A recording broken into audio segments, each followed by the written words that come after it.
How can you tell where information on the web is coming from? A website's address, or URL, and internet domain can tell you a lot about the type of information on that website. Commercial websites offer information, products, and services to purchase.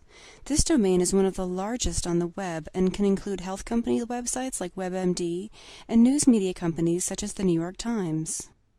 .gov websites come from the U.S. state and federal governments, and they are highly regulated.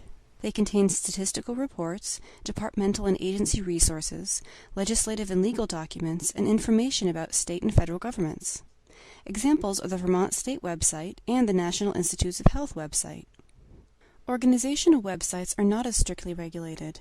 They can be owned by any nonprofit or for-profit organization. They represent any type of social, environmental, religious, political, or educational group. Some examples are the American Heart Association website and Wikipedia, the free encyclopedia website that any internet user can edit. Educational websites are from colleges and universities. They can also represent personal websites if faculty or students publish web pages on their institution's internet domain. One easy way to identify a personal website on this domain is if a tilde appears in the URL.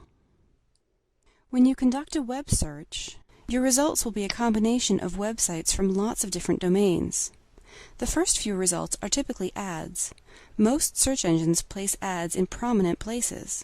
Companies and organizations pay search engines money to have their websites located toward the top of the search results and in the ads sections of the results pages.